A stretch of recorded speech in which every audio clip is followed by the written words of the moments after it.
L'océan a toujours été pour moi un lieu de mystère, une vaste étendue sans repos qui semblait s'étendre à l'infini, un monde où les règles de la Terre cessaient-on d'avoir de l'importance. C'était la liberté et le danger, la beauté et la désolation, tout en un. C'est pourquoi j'avais décidé de faire le voyage seul, un voyage en solitaire qui m'emmènerait loin des rivages que je connaissais, au cœur du Pacifique, là où le silence règne et où les étoiles n'ont pas de rival. La première semaine s'est déroulée sans encombre. J'ai tracé ma route, gardé les voiles dans l'axe du vent et écouté le rythme régulier des vagues contre la coque de mon bateau. La solitude était enivrante, le genre de calme qui vous fait sentir l'attraction de l'univers et l'insignifiance de la place que vous y occupez. Mais au fur et à mesure que je m'éloignais des voies de navigation, que je m'enfonçais dans des eaux non marquées par les cartes modernes, les nuits ont commencé à changer. Au début, j'ai pensé que le son n'était que le gémissement de la mer, les grincements et les sifflements d'un vieux navire, en bois, qui s'installe dans son élément. Mais la troisième nuit, je l'ai entendu à nouveau, faible, lointain, presque imperceptible sous le murmure du vent. Ce bruit ne ressemblait à aucun autre que j'avais rencontré auparavant. Ce n'était pas le grondement grave des baleines ou les clics aigus des dauphins. C'était quelque chose entre les deux, mélodieux et étrange, un son qui semblait monter et descendre comme une marée à part entière. Je me suis dit que ce n'était rien, un tour de l'eau, peut-être, ou le produit de mon propre esprit agité. Mais au fil des heures, le son est devenu plus clair, plus distinct, jusqu'à ce que je ne puisse plus le considérer comme une coïncidence. C'était une chanson. La prise de conscience m'a frappé avec la force d'une vague. Le son, rythmé et obsédant, n'était pas le bruit aléatoire de l'océan, mais quelque chose de délibéré, quelque chose qui portait un modèle trop parfait pour être naturel. Je suis resté éveillé dans ma petite cabine cette nuit-là, écoutant la mélodie qui allait et venait, ses notes s'élevant et s'abaissant avec le balancement du bateau. Et puis, alors que je sombrais dans un sommeil inquiet, je l'ai entendu. Une voix, douce et lointaine, qui appelait un nom.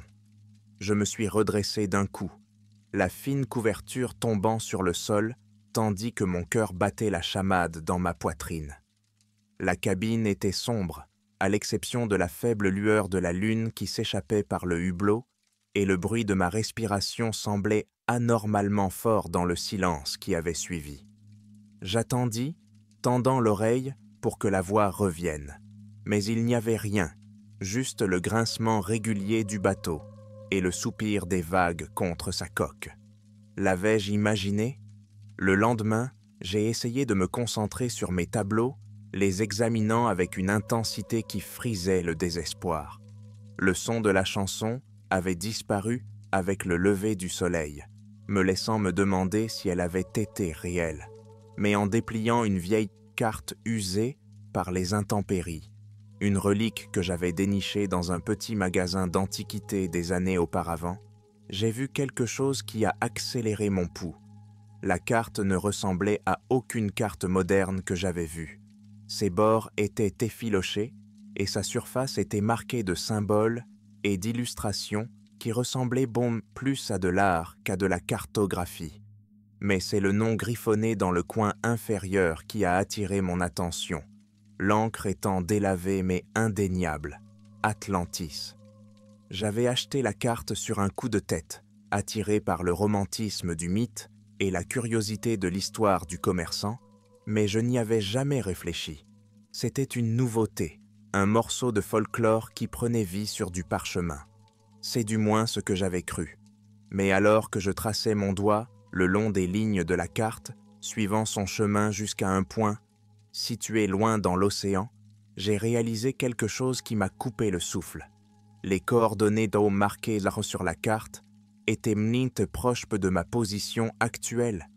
J'ai essayé de repousser cette idée, me disant qu'il s'agissait d'une coïncidence, d'une bizarrerie des anciennes méthodes de navigation qui n'avaient aucun rapport avec la réalité de mon voyage. Mais la chanson est revenue cette nuit-là, plus claire et plus proche qu'auparavant, sa mélodie serpentant dans l'air comme un fil tirant sur les bords de ma conscience. Ce n'était plus seulement une chanson, c'était une voix indubitablement humaine et incroyablement claire, qui m'appelait d'un ton qui exprimait à la fois la nostalgie et l'ordre. « Viens », murmurait-elle, douce et mélodieuse, et bien que le mot soit faible, il résonnait dans mon esprit comme s'il avait été crié. Je sortis de ma cabine et me tins sur le pont, l'air frais de la nuit piquant ma peau, tandis que je regardais l'étendue noire et infinie de l'eau.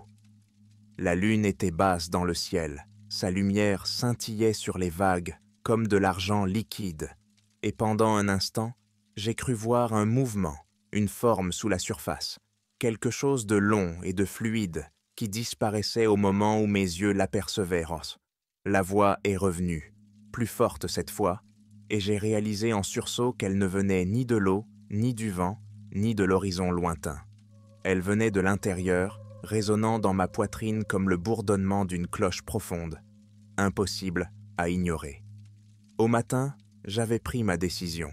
La carte, la chanson, la voix, je ne pouvais plus les séparer, ni les rejeter comme des astuces de l'esprit ou des anomalies de la mer.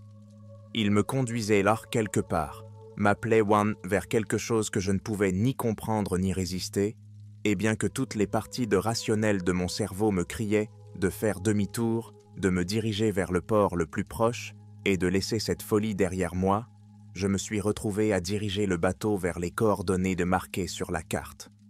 Le voyage a duré 2 jours, chaque heure rapprochant le chant, plus fort, plus insistant. Ce n'était plus une mélodie lointaine, mais un chœur, une symphonie de voix qui m'enveloppait comme un linceul. Leur sonorité était d'homme d'une beauté si envoûtante que je sentais les larmes me monter aux yeux sans en comprendre la raison. Et puis, alors que le soleil descendait sous l'horizon, la 2e nuit, je l'ai vue. Une faible lueur sous l'eau, s'étendant vers l'extérieur comme des veines de lumière, pulsant au rythme de la chanson. La voix a parlé à nouveau, douce et claire, et cette fois, elle ne s'est pas contentée d'appeler mon nom. Elle m'a accueilli. La lueur sous l'eau était différente de tout ce que j'avais jamais vu. Une lumière pâle et fantomatique qui s'étendait en motifs complexes, pulsant faiblement comme si l'océan lui-même respirait. Je me tenais au bord du pont, serrant la rambarde si fort que mes jointures devenaient blanches, mes yeux fixés sur l'eau, tandis que la lueur devenait plus brillante, plus nette, tranchant l'obscurité comme une blessure.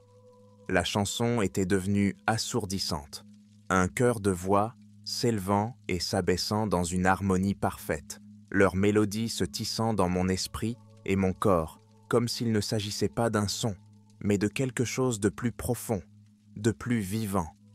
J'ai essayé de me dire d'arrêter, de faire demi-tour et de laisser cet endroit derrière moi, mais mon corps m'a trahi, mes mains ont bougé sans réfléchir, tandis que je descendais l'ancre et préparais le matériel de plongée. La carte était ouverte sur le pont à côté de moi, son encre ancienne, scintillant faiblement au clair de lune, et je ne pouvais me défaire du sentiment qu'elle avait attendu ce moment, attendant que je la trouve, que je la suive. Lorsque je me suis glissé dans l'eau, le froid m'a fait un choc, mordant ma peau même à travers la combinaison, mais je l'ai à peine remarqué. La lueur était plus forte maintenant, pulsant régulièrement depuis les profondeurs, et tandis que je descendais dans l'obscurité, la chanson semblait m'entourer, remplissant l'eau de sa mélodie obsédante, chaque note m'éloignant de plus en plus de la surface. Je ne sais pas combien de temps j'ai nagé. Le temps n'avait plus de sens, l'obscurité se refermait sur moi, interrompue seulement par la faible lumière pulsée qui me guidait vers le bas. La pression montait dans ma poitrine, ma respiration était superficielle et irrégulière à travers le régulateur, mais je ne pouvais pas m'arrêter, je ne pouvais pas faire demi-tour. La chanson m'en empêchait. Town émergea du fond de l'océan comme une grande bête endormie, ses tours et ses flèches couvertes d'étranges motifs organiques qui semblaient onduler et se déplacer comme s'ils étaient yeux vivants. La lueur émanait de chaque surface, des veines rondes de lumière parcourant les bâtiments comme le sang les artères, donnant à l'eau une teinte étrange, venue d'un autre monde. L'architecture ne ressemblait à rien de ce que j'avais pu voir, étrangère et ancienne, ses angles aigus mais fluides, ses surfaces lisses mais texturées, comme si elle avait été cultivée plutôt que construite. En me rapprochant, j'ai réalisé que les structures n'étaient pas des ruines. Elles étaient vivantes.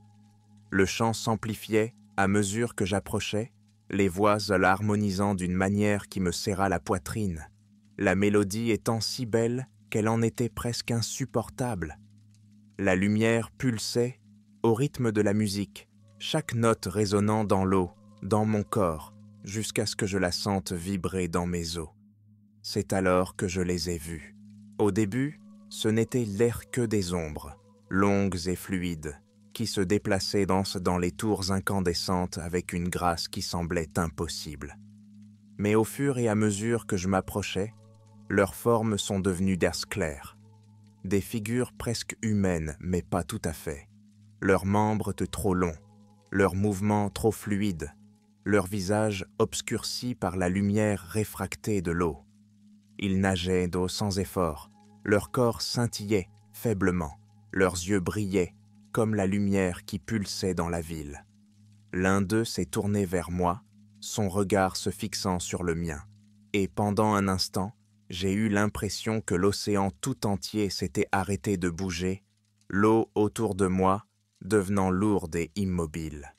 Son visage était beau, d'une manière difficile à décrire, symétrique et lisse, mais avec une qualité d'un autre monde qui me tordait l'estomac, ses traits étant trop parfaits, trop délibérés.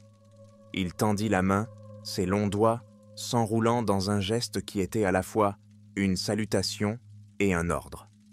Bien que mon instinct me pousse à fuir, je me suis approché à la nage. La créature m'entraîna plus profondément dans la ville, ses mouvements étant lents et délibérés, comme si elle savait que je ne pouvais pas suivre le rythme. Les bâtiments autour de nous brillaient de plus fort à mesure que nous descendions, la lumière se déplaçant et changeant comme une chose vivante, et j'ai réalisé que le chant venait d'eux, du tissu même de la ville. Les voix emplissaient mon esprit, parlant dans des tons que je ne comprenais pas, mais qui me semblaient familiers, comme si elles tiraient des souvenirs d'une partie de moi dont j'ignorais l'existence. Plus nous avancions, plus la ville se révélait, ses tours s'étirant vers le haut comme les épines d'une grande créature ancienne, ses rues bordées de sculptures et de symboles qui semblaient bouger lorsque je les regardais, se transformant en motifs qui me donnaient des palpitations dans la tête. Les créatures nageaient tout autour de moi, leurs formes glissant sans effort dans l'eau, leurs yeux brillant faiblement et m'observant avec une intensité qui me donnait la chair de poule. Je me sentais petit et insignifiant en leur présence, un intrus dans un monde que je n'arrivais pas à comprendre. Mais la chanson continuait à me faire avancer, plus profondément au cœur de la ville, où la lumière devenait plus vive et où l'eau semblait bourdonner d'énergie. Et puis je l'ai vue, la source de la lueur, le centre de la chanson.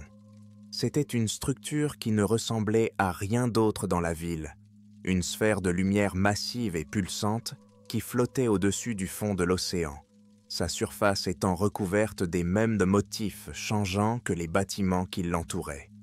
Le chant en émanait, les voix s'entremêlant en une seule et parfaite harmonie qui emplissait l'eau de sa puissance. La créature qui m'avait conduit jusqu'ici s'arrêta et se tourna vers moi, ses yeux brillants se fixant à nouveau sur les miens. À cet instant, je compris ce qu'elle voulait. La sphère incandescente au cœur de la ville ne ressemblait à rien de ce que j'avais imaginé. Un monument vivant à la gloire d'une intelligence extraterrestre, pulsant à un rythme qui semblait presque organique, comme si la chose était vivante et respirait. Sa surface était une tapisserie de lumière et de mouvement, de motifs tourbillonnants et ondulants de telle sorte que ma vision se brouillait si je la fixais trop longtemps, les symboles semblant murmurer des secrets dans des tonalités que je ne pouvais pas comprendre, mais que je sentais au plus profond de ma poitrine. Le chant qui en émanait n'était plus seulement un son, c'était une présence écrasante qui se pressait contre mon esprit comme le poids d'un océan, m'emplissant d'émotions que je ne pouvais nommer, de sentiments que je ne reconnaissais pas comme miens. La créature qui m'avait guidé jusqu'ici flottait juste devant, ses mouvements lents et délibérés, comme si elle attendait que j'agisse, que je fasse les derniers pas vers la sphère. Ses yeux luisants ne quittaient même pas les miens, et je sentis à nouveau l'attraction, cette étrange et irrésistible compulsion qui m'avait amené jusqu'ici, ce fil invisible qui s'était enroulé autour de mes pensées et m'avait entraîné dans les profondeurs. J'ai nagé plus près, l'eau devenant plus chaude à chaque coup, la lumière de la sphère projetant de longues ombres sur la ville en contrebas. Mon corps bougeait tout seul, mes membres étaient lourds et sans réaction, comme si la chanson elle-même avait pris le contrôle, me guidant vers le cœur de sa mélodie. Je voulais m'arrêter, faire demi-tour, mais la voix dans ma tête, la même qui m'avait appelé pendant les nuits, était plus forte maintenant, plus claire, parlant sur un ton à la fois apaisant et impérieux, ces mots étant un doux murmure qui s'enroulait autour de mes pensées, comme des chaînes. La sphère se dressait devant moi, sa surface brillait avec une intensité qui faisait scintiller l'eau, et lorsque je tendis une main tremblante, je sentis sa chaleur s'infiltrer dans ma peau, une chaleur à la fois réconfortante et insupportable, comme si je me trouvais trop près d'un feu. Le chant s'amplifia, l'harmonie s'élevant en un crescendo qui fit trembler l'eau autour de moi, et pendant un instant, je crus voir des visages dans les motifs lumineux, des visages familiers, des visages que je n'arrivais pas à situer, des visages qui semblaient me regarder avec un désir si profond qu'il me faisait mal à la poitrine. Et puis, la sphère a bougé. Ce n'était pas un mouvement soudain, mais un déplacement lent et délibéré, la lumière ondulant tandis que la surface s'ouvrait, révélant un vide sombre en son centre qui pulsait à un rythme qui correspondait au battement de mon cœur. La créature à mes côtés se rapprocha, ses yeux luisants fixés sur l'ouverture, et en suivant son regard, je vis quelque chose à l'intérieur. Des formes se déplaçant dans l'obscurité, des formes qui étaient humaines mais pas, leurs contours vacillant comme des ombres prises dans la lumière d'un feu. Les chuchotements s'intensifièrent, les voix se superposèrent en une symphonie chaotique qui envahit mon esprit, et je réalisai avec une clarté écœurante que les formes à l'intérieur de la sphère n'étaient vraiment pas de simples silhouettes, c'étaient des âmes. La prise de conscience m'a frappé comme un coup physique, et j'ai reculé, ma poitrine se serrant comme si l'eau elle-même s'était transformée en pierre. La sphère n'était pas seulement un monument ou une source de lumière, c'était une prison, un vaisseau qui contenait d'innombrables esprits piégés, leurs formes se tordant et se déplaçant au fur et à mesure qu'ils étaient entraînés plus profondément dans le vide. Le chant que j'avais suivi, la mélodie qui m'avait appelé de l'autre côté de l'océan, n'était pas une invitation, c'était un leurre. Je me tournai vers la créature à mes côtés, dont les yeux luisants étaient indéchiffrables, les mouvements calmes et patients, et pour la première fois, je vis la vérité dans son regard, la fin. La ville, la chanson, la sphère, tout cela faisait partie de la même machine, un piège vivant conçu pour piéger ceux qui s'aventuraient trop près, se nourrissant de leur essence pour se maintenir en vie. J'essayais de m'éloigner à la nage, les membres lourds et léthargiques, la chaleur de l'eau se transformant en une chaleur brûlante qui sapait mes forces, mais la chanson ne me lâchait pas. Les voix s'enroulaient autour de moi comme des chaînes, me ramenant vers la sphère, leurs tons doux et suppliants, leurs mots promettant la paix, le repos, l'appartenance. La lumière devenait aveuglante, tandis que je me débattais, les motifs à la surface de la sphère se transformant en quelque chose de chaotique et de terrible, des formes qui n'avaient aucun sens, des symboles qui s'inscrivaient comme dans mon esprit, comme des marques. La créature se rapprocha, ses longs doigts se tendirent unis vers moi, et je sentis à nouveau l'attraction, cette force invisible qui m'avait amené ici et qui menaçait à présent de m'entraîner dans les profondeurs de la sphère, dans le vide où les autres âmes attendaient. Mais alors que la lumière m'engloutissait, que le chant montait en un crescendo assourdissant, je vis quelque chose d'autre, quelque chose que la créature n'avait pas voulu que je voie. Là, au bord de la sphère, là où les motifs étaient les plus faibles, il y avait une faille, une fissure dans le dessin, une rupture dans l'harmonie où la lumière scintillait et le chant vacillait. Elle était petite, presque imperceptible, mais elle était suffisante. J'ai tendu la main vers la faille, ma main tremblant en poussant contre la surface, la chaleur brûlant ma peau tandis que la lumière résistait, repoussant avec une force qui rendait ma vision floue. Les voix hurlaient maintenant, leurs mélodies se brisant en notes discordantes, leurs mots se transformant en supplications, puis en ordres. Mais je les ignorais, me concentrant sur la fissure, sur la faiblesse que je pouvais sentir sous mes doigts. Puis, d'une dernière poussée, la sphère se brisa.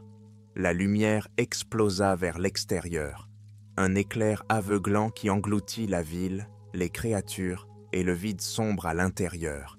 Et pendant un instant, il n'y eut rien d'autre que le silence, l'eau immobile et lourde autour de moi.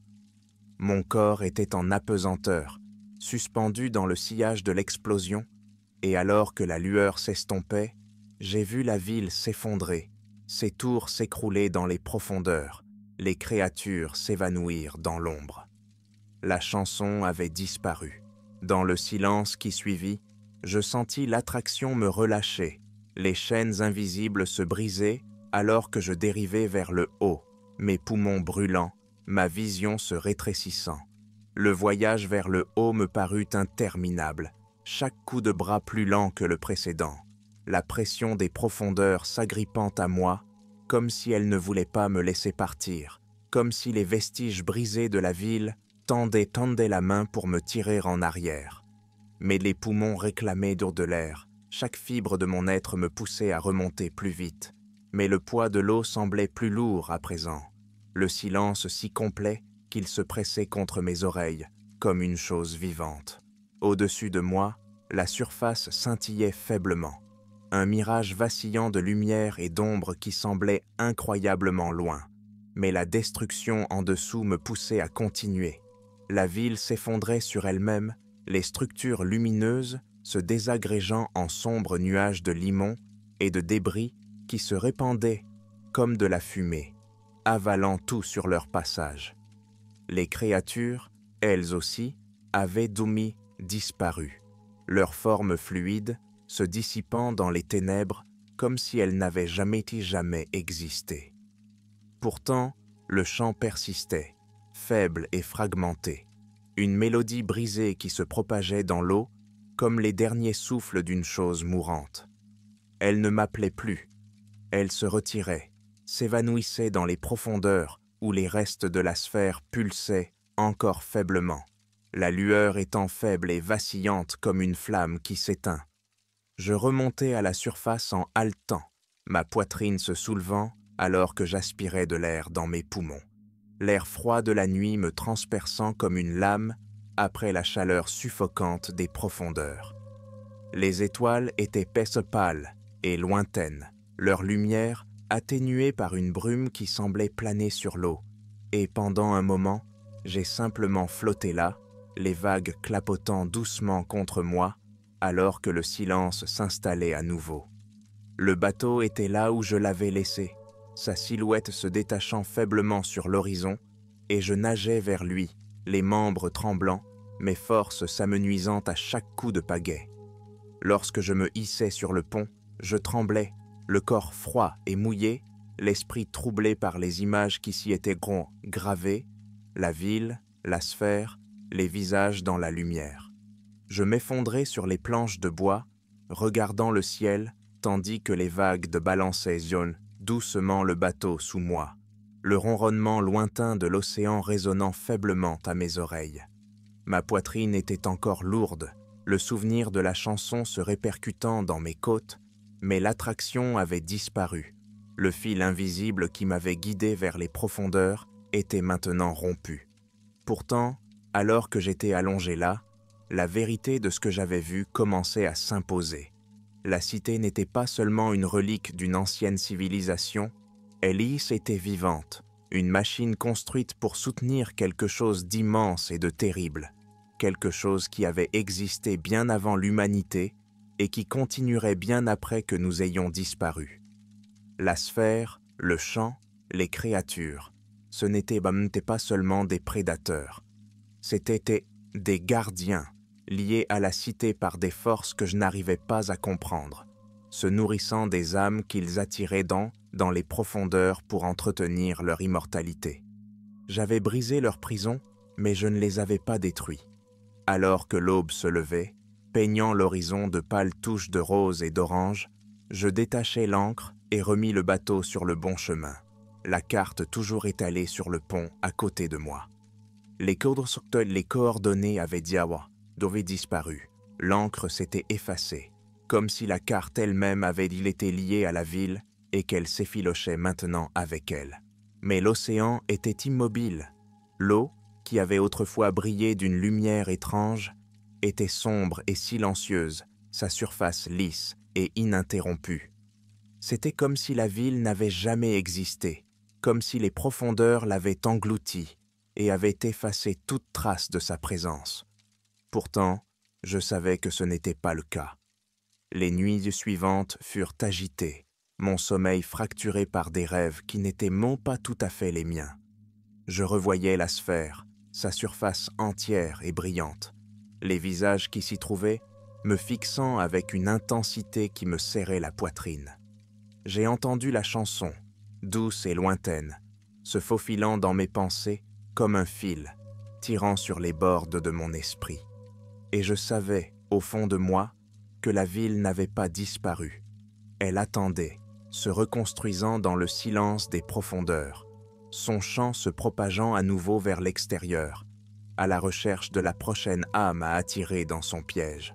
Lorsque j'ai atteint le port le plus proche, j'ai posé le pied sur la terre ferme, avec un poids dans la poitrine, dont je ne pouvais me défaire. Le bateau m'avait transporté en lieu sûr, mais je ne pouvais échapper au sentiment d'avoir laissé quelque chose derrière moi, quelque chose qui s'accrochait encore à moi comme une ombre.